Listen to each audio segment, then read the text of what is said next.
color. Okay, the FCC, the Federal Communication Commission, was invented in the 1920s. The purpose of the FCC, when they were first invented, was they were trying to regulate radio.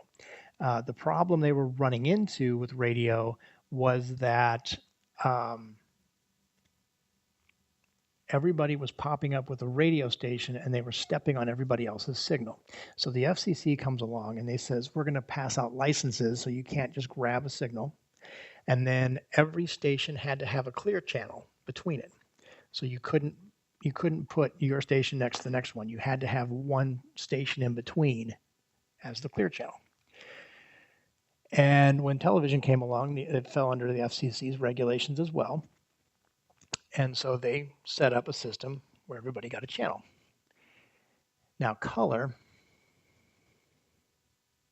I'm not going to do color right now. Let me back up. I'm going to back up from color. How am I going to say all this? The FCC. Okay, when the FCC got into television, they decided they would allocate a certain piece of the spectrum, the VHF, the very high frequency. It's the same as the radio spectrum. And they allocated this very high frequency space as broadcast signal for television. Now, at the time, local affiliates weren't real eager to go on the air and produce something because it was very expensive.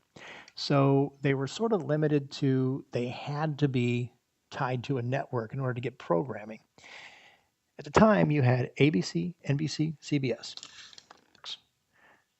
ABC, NBC, and CBS.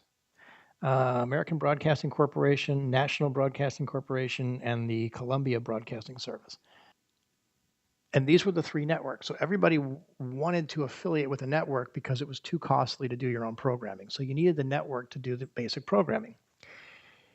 And the FCC comes along and they say, you're going to use the VHF, the very high frequency range. And in this spectrum, they allocated enough space to do effectively 13 channels. And it came out like this: 1, 2, 3, 4, 5, 6, 7, 8, 9, 10, 11, 12, and I'll just squish 13 on the end. Now, so they had all these possibilities of channels. So it looked like you could get 13 channels. However, the FCC said there must be a clear channel. So for every station that was on the air, you had to have one in between that wasn't. This pen is dead.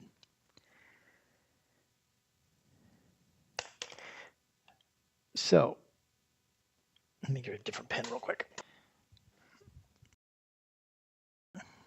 VHF spectrum. There were three national networks: your ABC, CBS, and your NBC.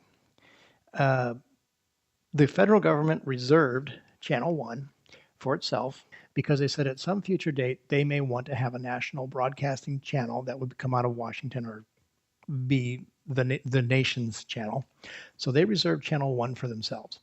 Now, here was the interesting thing. For every channel that was on the air, there had to be a clear channel. So if you were on Channel 3, nobody was supposed to be on 4 or 2.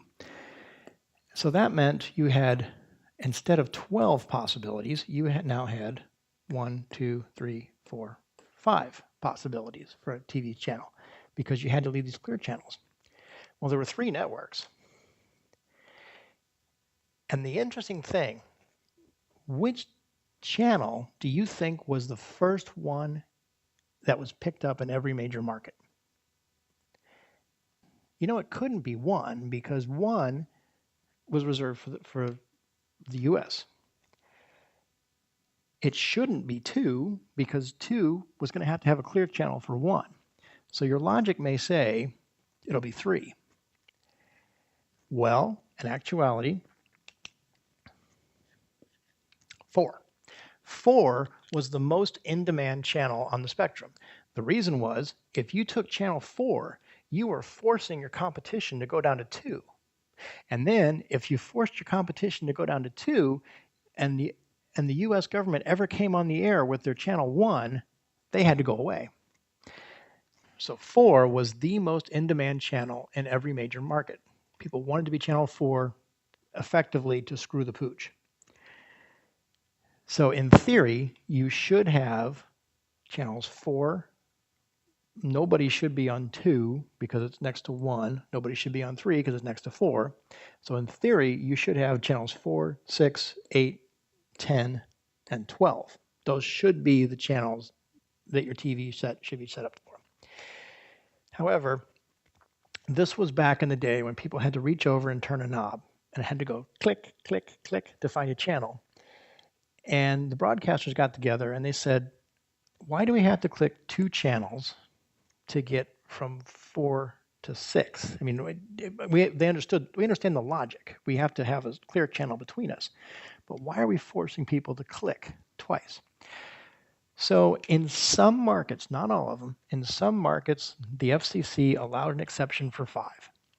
And the deal is, if you're going to broadcast, if somebody's broadcasting on channel 4 and you're going to broadcast on channel 5, then channel 5 has to be at the far end of one end of the spectrum, of the broadcast spectrum, and channel 4 has to be at the far end of the other spectrum.